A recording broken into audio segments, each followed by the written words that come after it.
It took me 6 years of studying Japanese to finally get my entry certificate, and I'm going to tell you why it took me forever so you don't make my mistakes.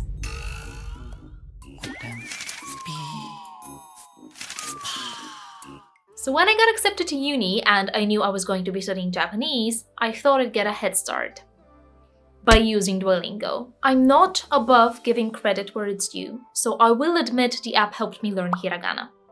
And that's it. Other than that, I found it a complete waste of time, which I could have actually spent studying. To put it simply, I was lazy and inconsistent. What we were told to do at uni was to use this kanji book and just go through one lesson per week. This study method of just sitting down and writing one kanji over and over again just doesn't work for me. Now I know what works best for me is studying a few new kanji every day, using flashcards and spaced repetition, writing a diary in Japanese, and reading Japanese subtitles in social media posts. Basically exposing myself to the same kanji every day, but in different ways.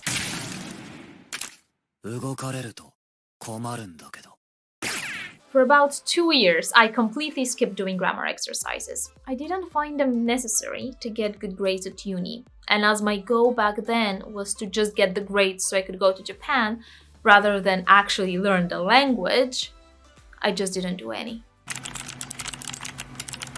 My fear of failure, which for a very long time I had to coddle like a baby, refused to let me write my own grammatically incorrect sentences. Making mistakes and learning from them is essential when you're learning a new language. But I was so in my head and afraid that people would judge me if I made mistakes that I didn't want to take any chances. And so I used Google Translate and Hi Native religiously.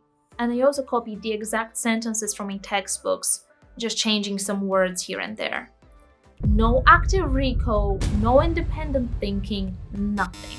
So I wasn't really remembering anything, I couldn't come up with sentences on the spot, and I wasn't getting proper feedback from my teachers. This, of course, all led to me being scared to speak the language.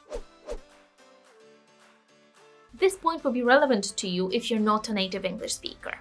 You might have heard the explanation that the Japanese R sound is a mixture between the English R sound and the L sound. Some even say it sounds like a D. So my first language is Bulgarian, but I went to a UK university, so I started learning Japanese in English.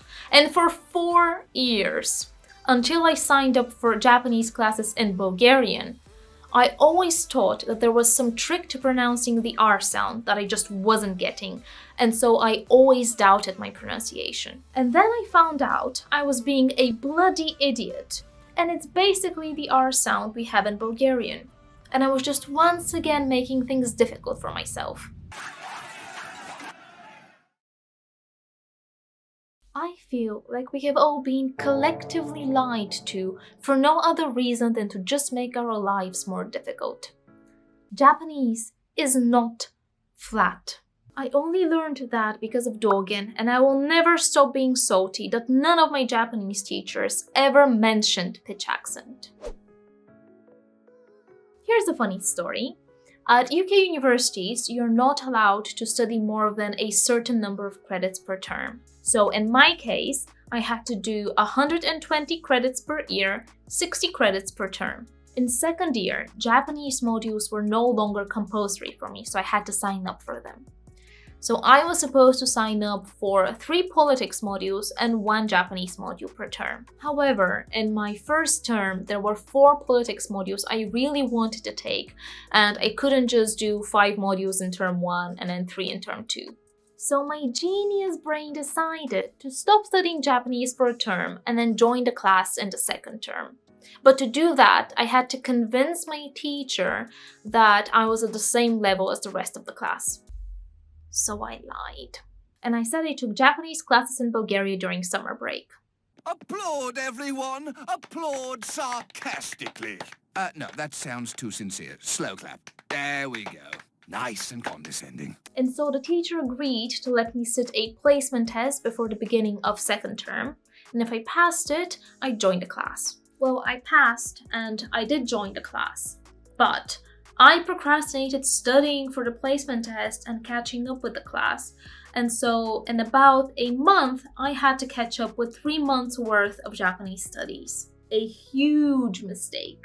Because even though I succeeded in joining the class, I didn't have a firm grasp of what I had learned, and so I was constantly worried the teacher would figure out I wasn't at the right level. I even started getting panic attacks while I was preparing for class.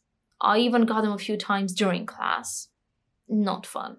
I did get a 2-1, and by the end of term I had caught up, but that little whisper at the back of my head that kept telling me I wasn't good enough remained. And I'm sure that also played a role in my fear of getting things wrong and speaking in Japanese. I did a year abroad in Japan, and so I spent 1 year living in Kyoto and going to university there. While I did have an absolutely amazing time, learned a lot, and made great friends, I barely communicated in Japanese, and my language ability didn't improve a lot. First, because I was scared to speak Japanese. Second, because I had friends who would do it for me. And third, because I got very lucky and ended up pretty much having private law classes, so I focused on studying law rather than Japanese. And now that I'm not scared to speak in Japanese, I have no one to practice with, so I just talk to myself with no one to correct me. Please don't be afraid to make mistakes. It's part of the learning process. Don't shoot yourself in the foot the way I did. Anime is not the best way to learn Japanese. Generally, the Japanese you hear in anime is not real-life, useful Japanese. It's not natural. Anime is helpful when you want to get used to listening to Japanese and distinguishing between words and grammar, but when it comes to actually learning how to speak the language, it's a double-edged sword. It's much better to watch Japanese TV and YouTube channels and listen to radio and podcasts. And while I was stuck watching anime and fooling myself into thinking I was studying, I always watched them with English subtitles. This was extremely counterproductive, because instead of focusing on trying to understand the Japanese I was hearing, I was just reading in English. And yes, I did get a few words here and there, but it simply wasn't enough. At some point I started getting annoyed by anime, because I kept connecting it to studying, and I got neither joy nor progress out of it. And then at some point I completely stopped watching it, and I didn't watch any for about 2 years. You know, at the beginning, I was very excited about studying Japanese, but gradually it started feeling like a chore. Like I didn't want to study Japanese, but I had to. And I guess university can quite often do that to you, especially if you're someone who is very focused on their grades, or if you have a problem with being told what to do. So until I came back from Japan and realized how much I miss living in Japan, and until I found a way to make studying Japanese fun again, I struggled quite a bit. And now that I don't have the pressure of needing to get good grades, and I am studying Japanese fully for myself, and I am clear on my goals, studying is rather easy and fun. I hope you learned something from my mistakes, and I wish you all the best in your Japanese studies. And if you would like to hear about how I study Japanese now, or about my experience studying in Japan, then check out these videos. Thank you for watching. Bye bye!